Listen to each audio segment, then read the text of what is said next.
We have had an intense week, and we roll up here as tired as we can be, and you just gave us a shot of energy. Woo! This is so cool. This is so cool. Hey, let me do a couple of thank yous. I want to thank Roger Teeters, who just did the introduction. Proud Vietnam vet. Proud Vietnam vet. I think one thing we showed this week in Philadelphia is what a patriotic, upbeat, optimistic, pro-America party we are in the Democratic Party. And you guys show us the great beauty of our country.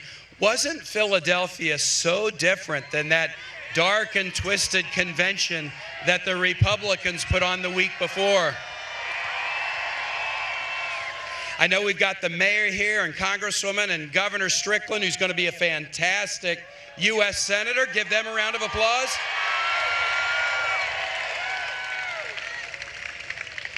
And I really mean that, what we said about Philadelphia. I know we felt that the hospitality there was great, that the spirit of our Democratic family was great. And it was such a contrast with that, kind of the dark, twisted vision that Donald Trump says is America, but really it's just a tour through Donald Trump's head. And folks, that's a scary place to be. Scary place to be. But we've had a great 3-day bus tour.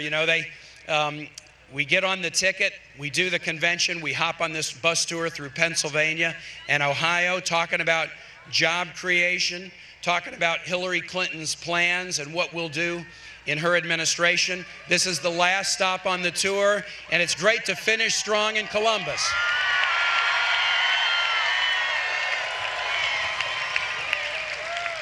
I want to introduce you to my wife, Ann Holton, who is my wife of 32 years. We're proud parents of 3. She was the Secretary of Education in Virginia until last Monday. After I was asked by Secretary Clinton to be a running mate, Ann walked in and said, I want to campaign full-time for this ticket. She stepped down from her position, and having her on the road with me makes me a very happy warrior. She's a great public servant. And then we've also had the great benefit, up until the events this morning, of having another travel buddy during the bus tour, President Bill Clinton. Now that's pretty cool. That's pretty cool. I said yesterday that I've been in politics for 22 years, Mr. Mayor. I was a city councilman and mayor before I was a governor and senator. Started at the local level. I thought I knew something about politics after 22 years, but spending about 15 minutes on a bus with Bill Clinton, you realize, man, now there's a guy who knows some things about politics. It was really exciting for Ann and I to be on this tour. And thank you. But I'll also say, I'm so proud to be on this ticket. I'm proud that Hillary Clinton, out of a number of spectacular people who could have been her running mate, asked, Tim, will you do this with me? I'm so humbled about it. I'm so excited to work with somebody who, as President Obama said the other night, has got to be the best qualified person to be a nominee for President of the United States in a very long time. So I'm proud and we're having fun, but I'll just go one more reason that I'm excited about this. One more reason I'm excited. Say a couple things about the race and our opponent, and then introduce Hillary Clinton. This is a historic election. This is a historic nomination. And I was standing on the podium Thursday night after Hillary did her acceptance speech, and the balloon started falling. My 81-year-old mother and my wife were standing there with me. My mom, Kathy, put her arm on my shoulders and said, this is the happiest moment of my life. Of my life. Now, there was a lot of reasons she was saying that, but I'll tell you one of the reasons is this, because we were making history not just by nominating the best qualified major party nominee in a very long time, if ever, but we were also nominating the first woman to be president. And here's what I thought of. Here's what I thought of. How many strong women have helped me in 22 years in politics, been campaign managers for me, campaign staffers, volunteers, member of my cabinet, supporting me so that I could have a great political career. My wife supporting me so I could have a great political career, just like I've supported her in her public service career. But if you look at that whole arc of American history, how many strong women have stood behind strong men leaders? I think it's time for the strong men of America to show that we can stand up and support a strong woman president of this country. Now, Hillary.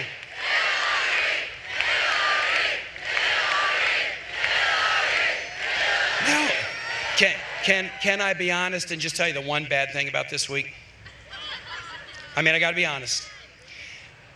Before I was on the ticket, Donald Trump didn't have any reason to call me a name. So when I got on the ticket, he had to figure out how to call me a name. So the morning after I became the nominee, he did a press conference and he took a mic and he said that Tim Kaine, he was a really lousy governor of New Jersey. Now, I'm a sensitive guy. I don't like criticism, and so I kind of felt bad until I realized, wait a minute, I was never governor of New Jersey. I've never even lived in New Jersey. But look, guys, give Donald a break. He's new to this. You know, the basic civics, there's 50 states, and Virginia is different than New Jersey. I'm sure that's in the briefing book a few pages later. He's not there yet. Look, we're on this tour and we're having fun, but it's about something real serious, which is about the American economy and how to grow it, because Hillary Clinton and Donald Trump have real different plans. I like making things simple, so I'm going to make it simple. Would you rather have a "you're fired" president or a "you're hired" president? I thought so. And I predict this: after Donald Trump loses this race, and after everybody has forgotten virtually everything about his candidacy, the one thing people will remember about Donald Trump is two words: you're fired. You're fired. Hillary is going to be a "you're hired" president, and she's going to talk a little bit about what we've been both talking about and learning about on the trail with factory stops and rallies. The American economy was in a free fall at the end of the Bush administration. President Obama has pulled it out and we're climbing again, but we got a long way to go. We got a long way to go because we need to grow jobs and make sure that the growth is not just for a few, but that the growth is shared by all. And so to do that, Hillary's got a very dynamic plan about how to grow our economy and grow it for all. It involves skills training. It involves major investment in advanced manufacturing. It involves infrastructure. It involves debt-free college so people can get the skills that they need to be successful. It involves, things that should be just basic, like raising the federal minimum wage so you can't work full-time and be below the poverty level. And it also means making sure that women are entitled to equal pay for equal work. Now, these are the basics of the Hillary Clinton "you're hired" plan. And guess what? She is respectful enough of y'all. I don't know, do you use that in Columbus? Yeah, okay. Am I okay?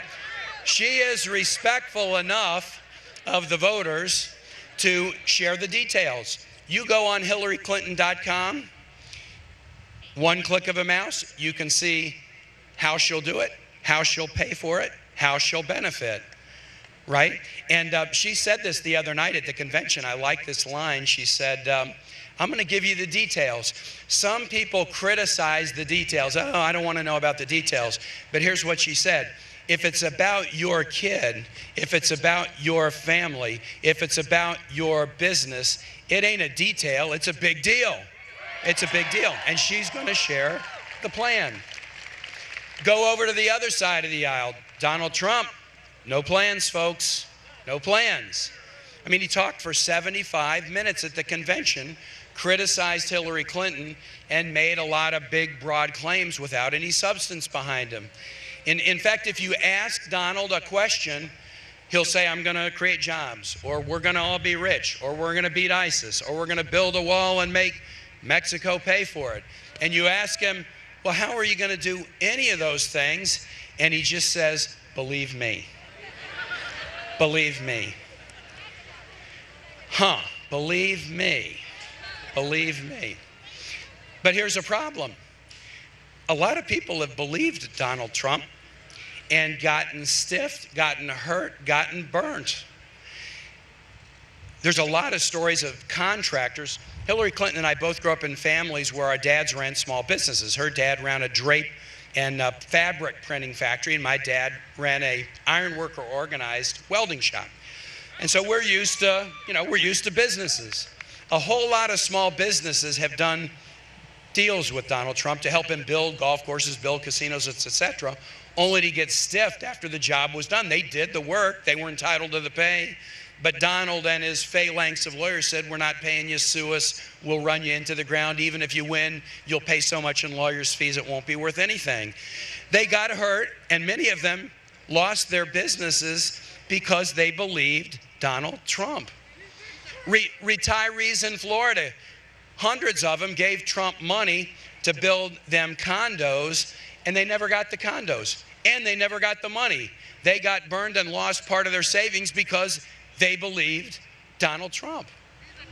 Students, I know, hey, look, Columbus is a big town for students, right? Big town for college. So young people, like people, vets and others who wanted to advance, Donald Trump said, hey, give me a bunch of dough and be part of my Trump University, and then I'll just guarantee you'll have a path paved for success in your life. And they gave him a lot of money, and they ended up with a certificate that wasn't even worth the paper it was written on. They got ripped off, all because they believed Donald Trump. And so now he's just saying, oh, I'll do all these things, believe me. But we are just too great a nation to believe a guy who's ripped off virtually everybody he's come in contact with. We cannot put a nation as great as the United States in the hands of a empty promising, self-promoting, one-man wrecking crew. We just can't do it, folks. We just can't do it. And so I want to ask you a question, and I hope you'll ask everybody this question, and that is this. When Donald Trump says, believe me, does anybody here, even come close to believing this guy? Do you believe even one word of what he says? That's my attitude. Not one word. Not one word, folks. Not one word. And that's what we've got to do on this trail. Convince others that they shouldn't be so gullible to fall for Trump's no details promises either. Okay, look. Now it is my great pleasure. We've had fun on these couple of days, and I hope you'll keep us in your thoughts and encouragement and prayer. It's 100 days to Election Day. And Ann and I get the virtue of just joining with like 105 days left. Now, this has been like an 18-month or multi-year effort on Hillary Clinton's side, but it's going to be tough. It's going to be challenging, but nothing important in life is meant to be easy. And Democrats know tough, folks, and Ohioans know tough. So let me introduce you to a great leader, a tough leader, a compassionate leader, and the next president of the United States, my friend Hillary Clinton.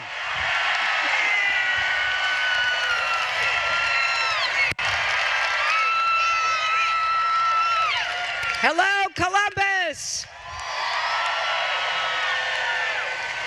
I am so happy to be here on this absolutely glorious, beautiful Ohio afternoon.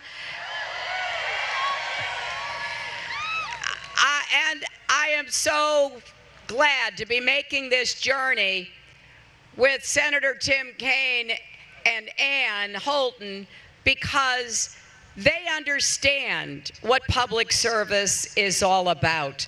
They are committed to doing everything they can, as Tim has, starting on city council, mayor, lieutenant governor, governor, and now senator, to give people the best chance they can to get ahead and stay ahead. So please join me again in thanking Senator Tim Kaine. And Mayor Ginther, we're happy to be here in your beautiful capital city here in Columbus. And I don't know how you all felt, but boy, I thought your congresswoman really knocked it out of the park at the convention. I haven't even had time to tell Joyce this, but I think it might have been on the very first night. She was sitting in the box with my husband, sitting right next to him. And all of a sudden, Twitter was going crazy. Who is that beautiful, well-dressed, elegant woman sitting next to Bill Clinton? And finally somebody says, that's the Congresswoman from Ohio. And I was so proud to have her support. Now there's somebody else with us, somebody very special to us. Somebody special to Ohio. Your former governor, Ted Strickland. I've had the great privilege of knowing Ted for decades. I've seen how hard he has worked. He got dealt a bad hand being governor during the Republican-generated Great Recession and doing everything he could to try to help Ohioans get through that. Well, now he's running to represent you in the Senate. I think your other great senator, Sherrod Brown, deserves a partner. Every time Sherrod stands up and fights for you, he needs a partner to do the same and not have his vote canceled out. So do everything you can to send Ted Strickland to the Senate in November.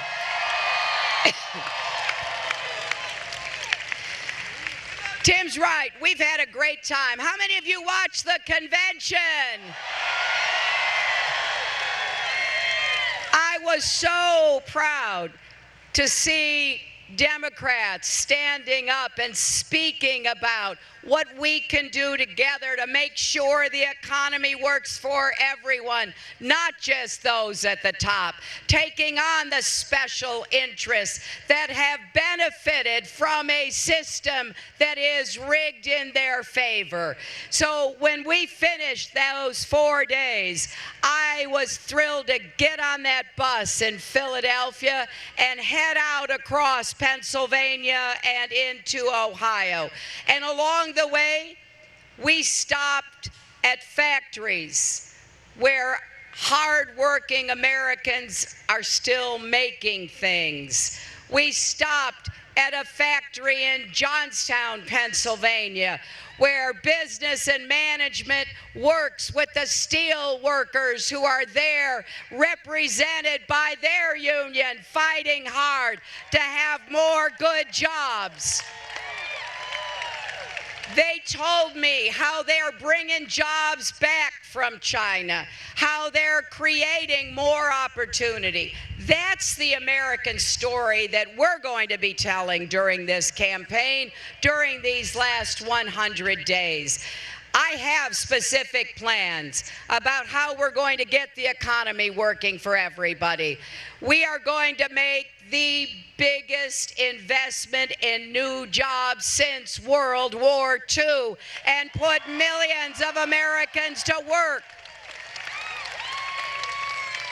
And here's how we're going to do it. We're going to invest in infrastructure, our roads, our bridges, our tunnels, our ports, our airports, our water systems. But not just what you can physically see. We need a new electric grid to be able to take and distribute all the clean, renewable energy we're going to be producing. And we need to finish the job of connecting every home and business in America to high-speed broadband internet access. I talk a lot about building our economy, getting jobs for everyone. Well, it's a little heartbreaking to learn, as I did, when I was talking to some teachers a few days ago, and I love teachers.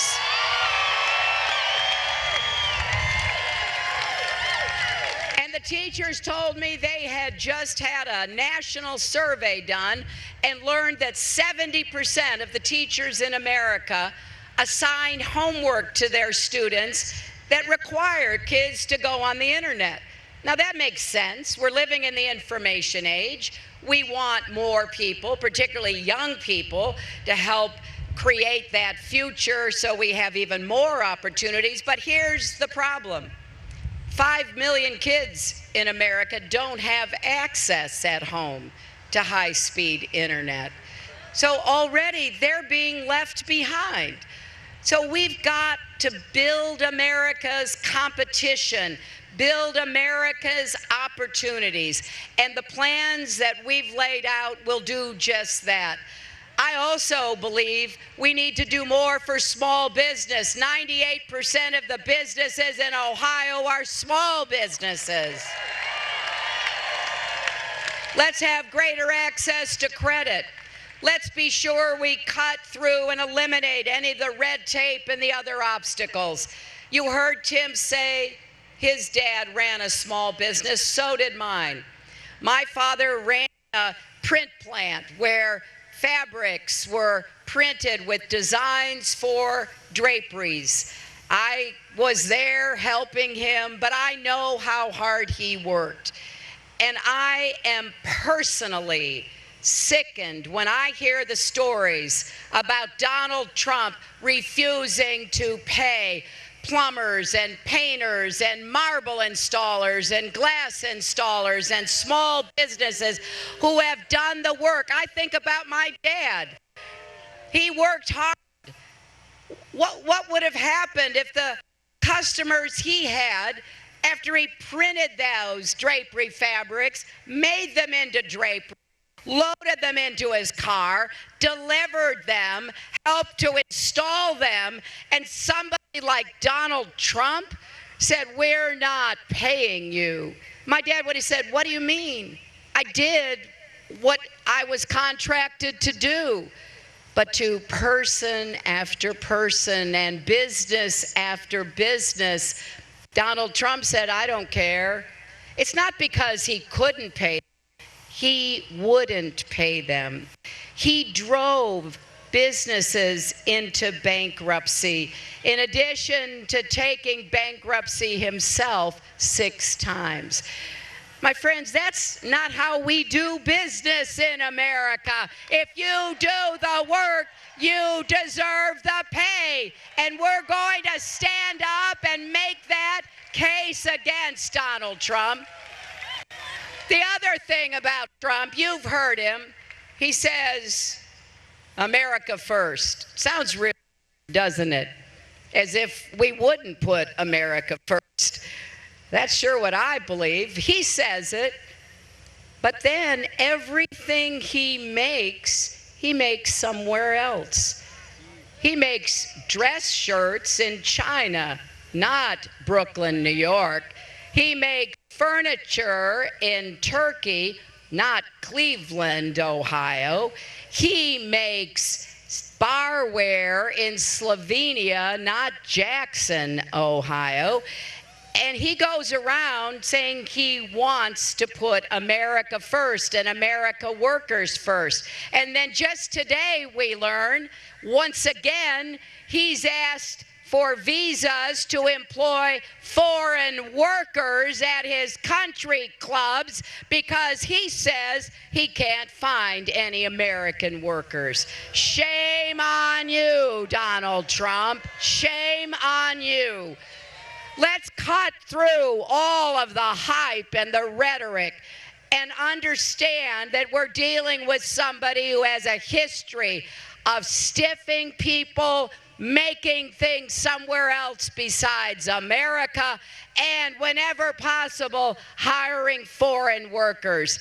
I don't think that adds up in any way to making America again. I think it adds up to making Donald Trump more money. That's what it's all about. So we're not only going to grow the economy and create more jobs for American workers, we are going to make the economy fairer. We are going to raise the minimum wage so that nobody who works full-time will be in poverty. And you've heard it before, but I'll say it again, the fastest way to raise incomes in America is to pay women equal pay for the work we do. Now, this is not just a woman's issue. This is a family issue. If you've got a working mother, wife, sister, or daughter, it's your issue. And we're going to enforce the laws and finally make it absolutely clear. No more discrimination against women who work in the workplace.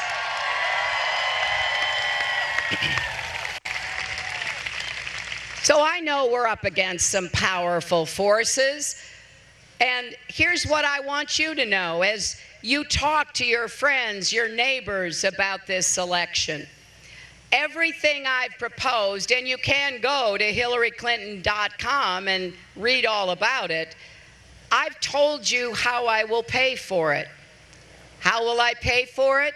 I will pay for everything I've proposed by making the wealthy corporations and Wall Street finally pay their fair share of taxes. Somebody asked me, well, why are you doing that? Do you resent success? No, I don't resent success. I do resent people taking advantage of other people to try to become successful. But the reason we're going to get the wealthy to pay is that's where the money is. They have earned 90% of all of the income gains since the recession. That's the top 1%. And I just think, like that old movie says, you gotta follow the money, and the money is with the super wealthy. Now, we're also going to do more for education, starting with preschool education. We're going to support our teachers in order to give them what they need to do the job we're asking them to do. We're going to make four-year college affordable by making it debt-free.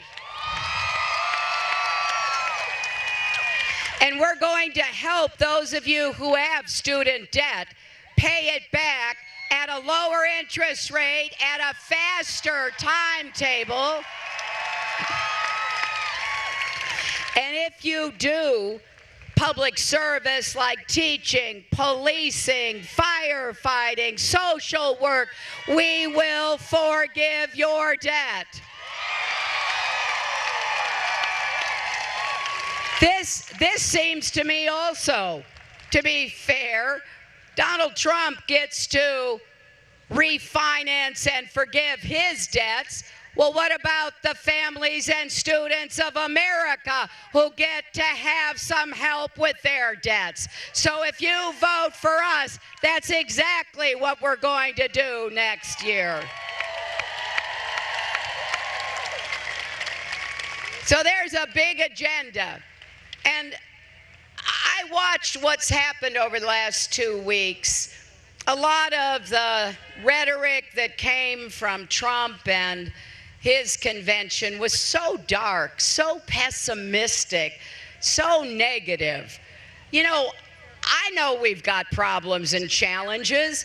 I'm not taking a position that we don't have work to do. In fact, I'm telling you what work we can do together.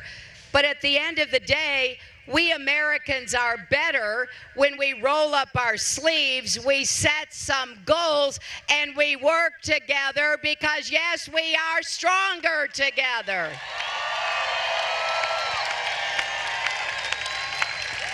And I'm very excited about what we can do. You see, I view this campaign as a giant job interview.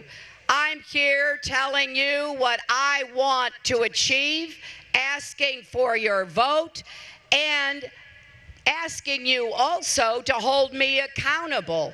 I want you not just to vote for me in November, but help me be the best president I can be for all Americans. I want to be the president for every American. And that's why today, Tim and I and Ann are here, because we are kicking off this campaign in Ohio. And yes, we have a lot of other issues that we're concerned about. I see some of the T-shirts and the signs. We will defend Planned Parenthood from these outrageous attacks.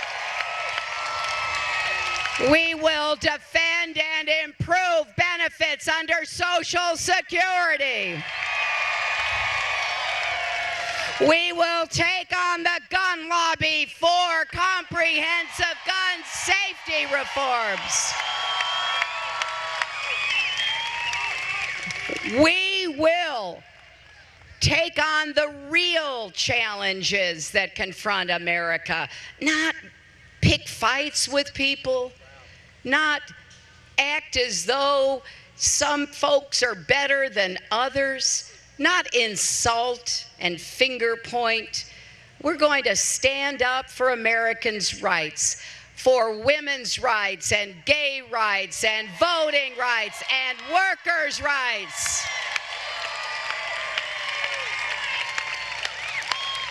But we can't do any of this without your help. And I'm asking for it. We need you to get involved in the campaign. And right now, if you will text JOIN, J-O-I-N, at 47246, or go to HillaryClinton.com, you can find out how to get involved. And by the way, we are hiring organizers in Ohio if you're interested in being part of our campaign staff. Because at the end of this election, I want people to have made an informed choice. I don't want folks to be misled, to listen to the rhetoric and the demagoguery. I personally think that Donald Trump poses a serious threat to our democracy. And it's going to be up to all of us to repudiate the hatefulness, attacks on distinguished military leaders like General John Allen, who came to the Democratic Convention because he loves a country that he served for more than 40 years and wanted to be clear about what he thought was best for our national security. Or insulting the family of a fallen soldier, Captain Khan, an American Muslim who sacrificed his life to protect his unit and other soldiers as a taxi raced toward the gates of a base containing a bomb. When his father spoke at the convention and pulled out a copy of the Constitution,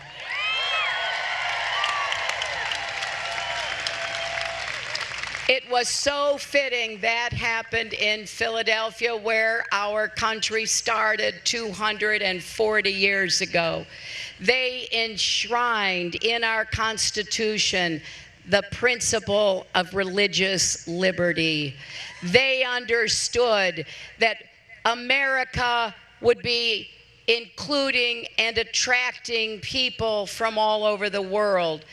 George Washington, Thomas Jefferson, they addressed different religions, including Islam, that were present in America way back at our beginning. And I want us always to stand for freedom and equality and justice and opportunity now and forever. Help us go out and win an election that will keep our democracy strong, our economy growing, and give every American a chance to live up to his or her God-given potential. Thank you so much, Columbus.